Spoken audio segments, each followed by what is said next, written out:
Hello and welcome to You, Us, and Disney Plus, your stop for everything Disney Plus. Join your hosts Nick and Ashley as they go through all the new original content for Disney Plus and a lot of nostalgic lookbacks at Disney. Everything from news to reviews and so much more. So please join us for You, Us, and Disney Plus.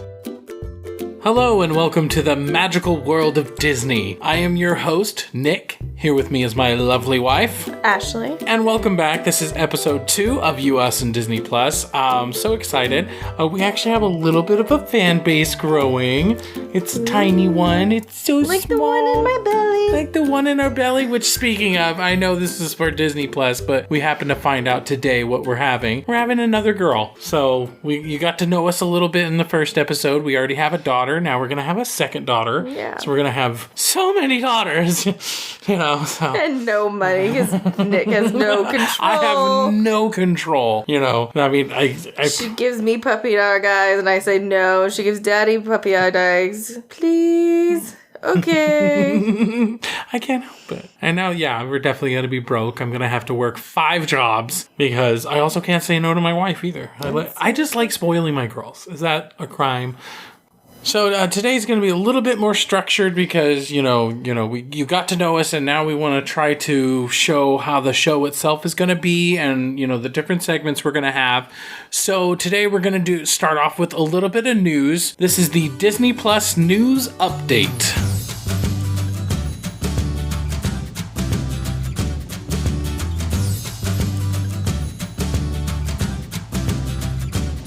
Alrighty, so first off it looks like we have a couple of new shows and movies that are getting announced. First off, there is, looks like Earth to Ned. So Earth to Ned is a new puppet show, or puppet talk show from the Jim Henson Company and Disney Plus. So this comedic half-hour series will follow Ned, an alien obsessed with pop culture, and his lieutenant Cornelius, interviewing celebrities, and yeah, so I mean, it looks kind of funny.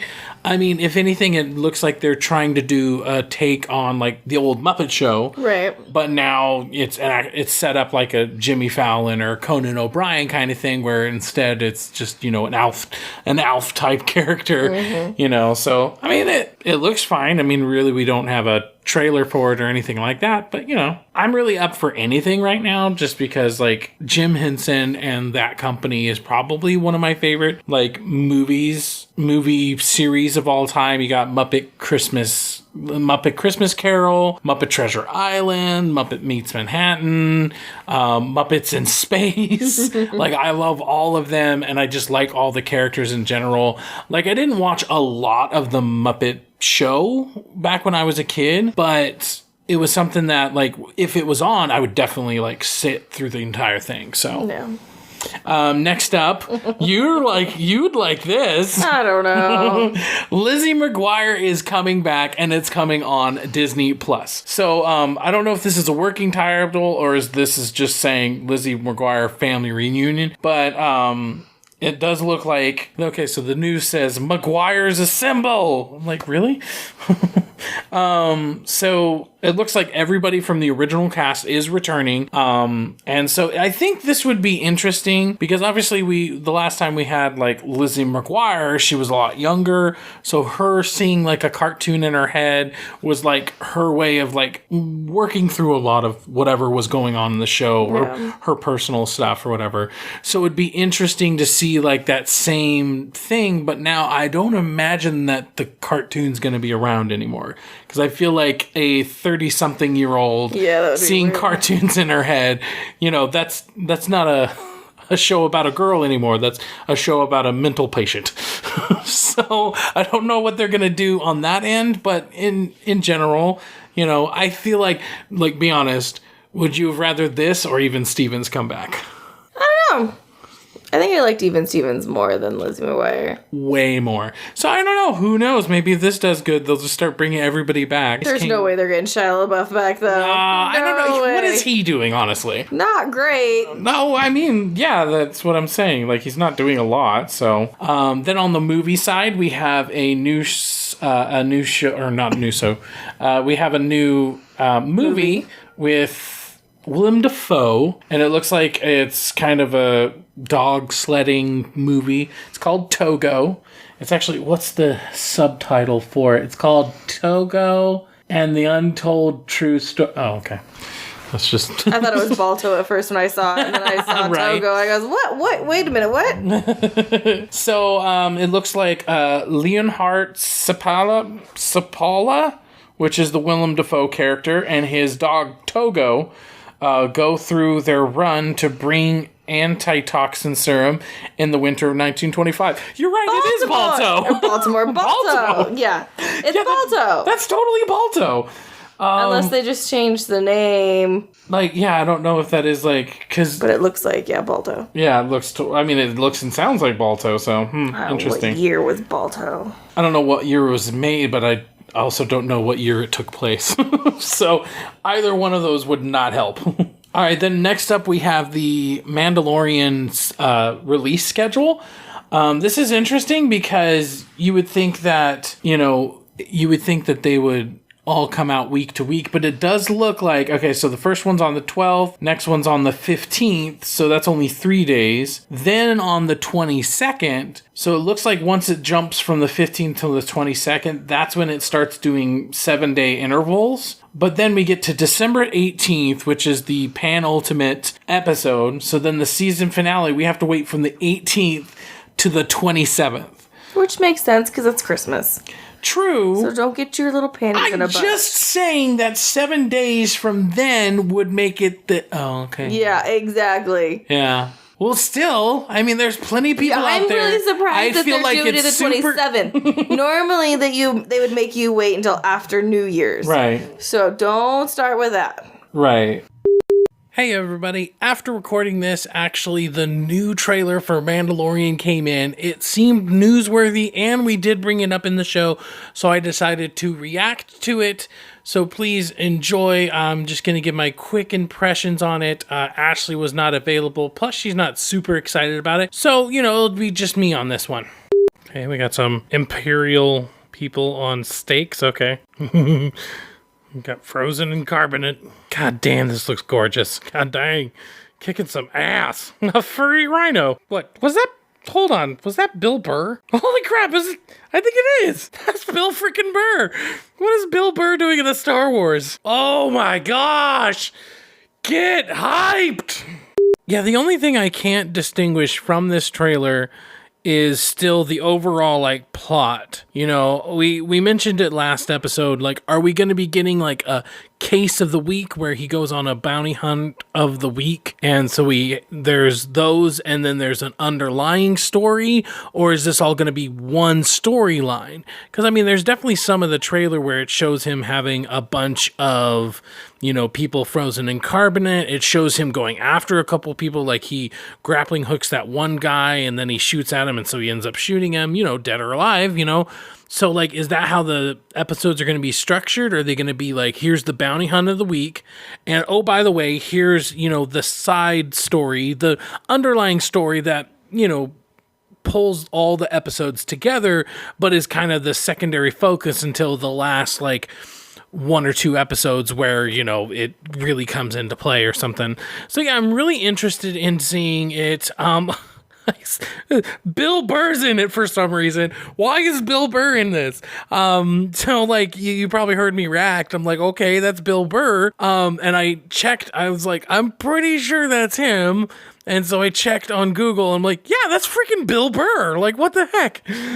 Oh my goodness. So yeah, I'm super excited for it. I feel like this is a really good tease. It kind of, it's coming out any day now, and this has to be the last trailer for it.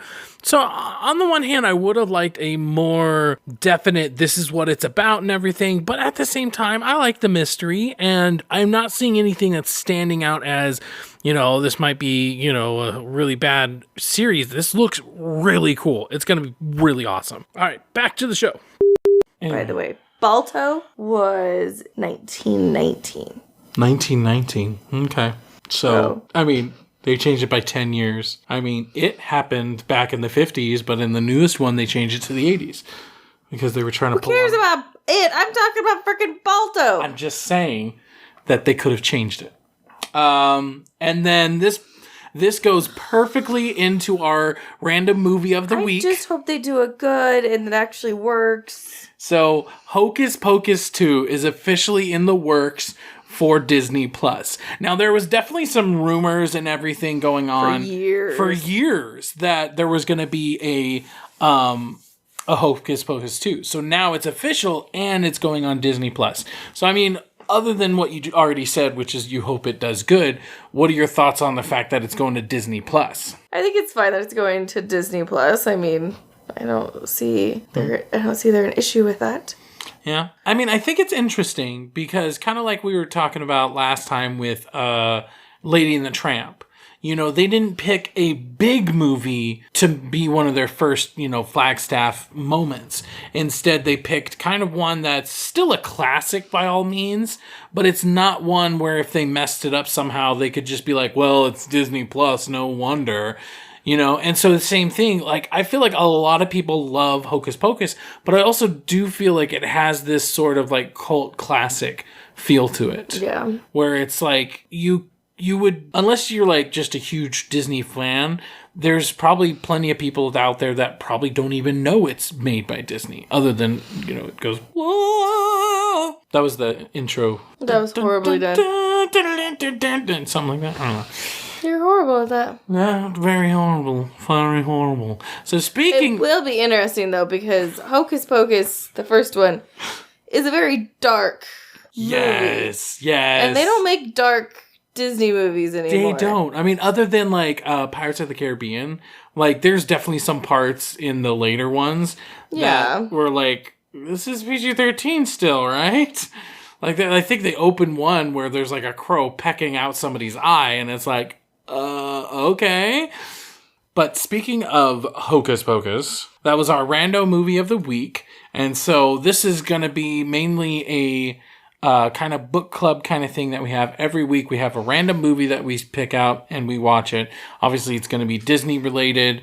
So yeah. So Hocus Pocus was our choose for this week. We had a couple of things that we put out to the community to see. Not a lot of people respond. We're still pretty small here, but we did get a couple of responses. So the first question was, who's your favorite witch in Hocus Pocus? So I thought we would start off. Who's your favorite witch, baby? Of course, Winifred. So Sarah's my favorite because, I feel like Sarah Michelle Gellar doesn't normally do funny stuff. And in this one, I just like all of her like airheadedness, which might have been, sexist male writers going too hard into the blonde trope. But, plus she also does have like one of my favorite lines out of all of them. So like, anyways. But out of the people who voted, it looks like it was... Muck, is that your favorite line? Yes. So out of the people who did vote, it does look like Sarah was the favorite. It looks like Mary's the favorite. No, never mind. I don't know how to read it. Oh, no. Actually, it's Winifred. Sorry. I'm sorry. Winifred. So yeah, Winnie. So where does Hocus Pocus rate on your Halloween watch list? I can't miss it. I might catch it. Must watch or first on my list. And out of the 6, out of the 6 people who voted for it, 3 of them said that they can't, or it's first on their list. 1 was a must watch, 1 I might catch it, and 1 I can't miss it. So most people like watching this. And then the last one was, put your favorite quote. And so Mav Cop said, "Amok, amok, amok, amok," which is also one of mine. But I like, after rewatching it, like, that's one of my favorite lines. But I feel like now as a parent, or now just being older, I think my favorite has to be, no, Mom, I didn't OD. Or I haven't OD'd. I didn't have a piece. Which, she didn't have a piece, but she did lick the candy when she went to, what's-her-face's house. Yeah. So what's your favorite line? I don't know. Come on, you have so many. I think I know what yours is. Then what do you think mine is? I think yours is, what a glorious morning. Yeah. Makes me sick. Just because I say it every time. Yes. Okay, so I mean, like, we were kind of talking about before the darkness or whatever. It definitely makes me wonder, like, how are they going to deal with the darkness? Are they still going to have it? So that's definitely one thing. I mean, looking back at it, like, just everything in it, it's like, God, this is such a 90s movie. Yeah. And I mean, there's definitely just so many things that, like, you just wouldn't see nowadays. So it definitely, like, I hope in that sense, like, if they come back, it's that's fine. There's nothing wrong with that. But I just hope that they find a way to make it relevant, because it obviously has to. There's really no way around that. But at the same time, they still capture the spirit of the movie. The one of the main things that, like, make me a little apprehensive about a second one is that it ended in such a way that, well, how are they going to be brought back? It's true. You know, because I mean, obviously the whole shtick of the movie is that they place a curse, and that, you know, when a virgin lights the black flame candle, they come back. They have one day to suck all the joy out of everything, suck all the lives from the children, and that's how they can. So it was very clear stakes. They have until the black flame candle, until dawn, you know, to do this task, and they didn't, and they literally exploded. So it's like, you know, what's coming back. Not only that, but like Winifred, she touched hollowed ground and turned into stone. Yes. So, like, that's even, like, double dead, you know? So it's like, how are they going to bring it back? Are they just going to, like, kind of gloss over it? You know what I mean? So, but that's the future. Let's talk about the movie in general. But I mean, what were your overall thoughts of the movie, like, back then versus, like, now? I love it. I've always loved it. Yeah. I've always watched it with my grandma because my mom didn't like it. Oh, really? Yeah. That seems backwards, because, like, your grandma seems like the one that doesn't like, or would, you know, like, Harry Potter, oh! Yeah, no, that's my mom. Oh, okay. So, it always seemed that way, at least, just because your grandma seems more, like, religious and everything, so. Yeah, so I've always watched it with my grandma. Yeah. I mean, what about it, like, nowadays? Like, what about it nowadays just feels different than when you watched it as a kid? Well, I mean, you get more of the puns, that's for sure. That's for sure, yeah. Get more of the dark humor that you didn't get when you were that young. Yeah, like the bus driver, like, they get on, they're like, I want children. Well, it might take me a couple of tries, but I'll see what I can do. Like, yeah, that was definitely something I was just like, oh, okay. Uh-huh. Like, you don't even think about it. And then now as an adult, it's like, he's talking about sex. Let's talk about sex, baby. Let's talk about you and me. Let's talk about... Anyways, I feel like as a kid, it was just definitely something that I loved watching. Like, when I was a kid, What a Wonderful Life came on, like, every year on around Christmas time.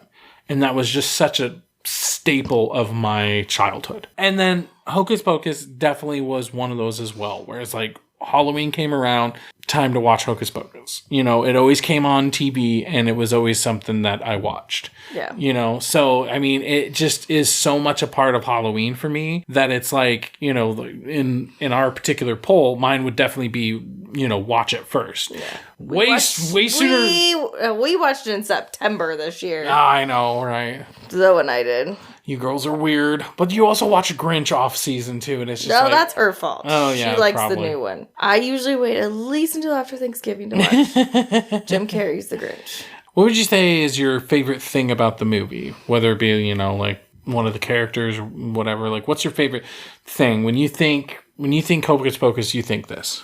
I don't know. I think I'll start with mine. Maybe that'll trigger you. But I think my favorite thing about it is just it's an old school kid adventure, and I feel like those are made today, but those are made with the rose tinted glasses of yesteryear. Whereas like back in the day, this is just, this is kind of a typical movie, but it's also just so nostalgic because they just don't really make movies like that anymore. Yeah. Like all the kids have to be super witty. All the kids have to be like super smart, and they always have a nerd. They always have this, there's a list of like cliches or whatever. And this was made in a time that like those didn't really exist. There's like the annoying like bully characters, but they're supposed to be annoying. Yeah. The dynamic of having like a brother and sister and then some random girl, you know what I mean? Like that dynamic I felt really worked, and it's never really been, done again. So I feel like that's my favorite thing, is just like this is an old school adventure. It's very kind of small scale if you think about it, but it's also just like, that just makes it a little bit more personable as far as, it's like, obviously he doesn't like his sister at first, and then he grows to respect her, love her and everything. It's like, it's just a nice old school adventure. Yeah. You're like, ditto. So glad I have you here for your insights. You know what? Chicken butt. Suck it. So, I mean, obviously, that's our thoughts on it and everything. Let us know. Part of the random movie of the week is to get you guys involved and everything. But right now, we are going to choose our next random movie of the week. All right. So, through a very tedious set of circumstances, yes, I was able to randomly pick a Disney movie. This time, I wanted to make sure that basically everybody had a chance to watch this. So, as long as you have Netflix, then you should be able to watch this. This week's random Disney movie of the week is Super Buddies. Yay! So this is like one of the Air Buds, but they're the small Air Buds. I guess this is the one where they're like superheroes or something. I don't know. I'm not super excited for this. This is going to be a super trashy one. It is. Obviously, this is so much better. Obviously, this will be way easier once Disney Plus comes out, because obviously if you're listening to this, you want or interested in Disney Plus, and therefore you'll have much easier access to it. But as long as you have a Netflix subscription, then you'll be able to do this and then delete it as soon as Disney Plus comes out.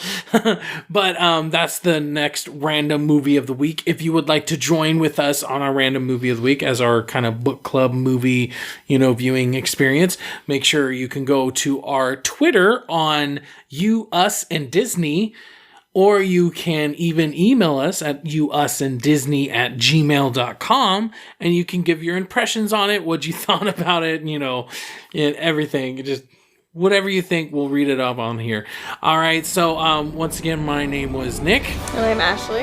And thank you so much for joining us for this nice second episode of You, Us, and Disney Plus. And you are now listening to You, Us, and Disney Plus. Shut up! Was that too commercial for you? Yes, it definitely was.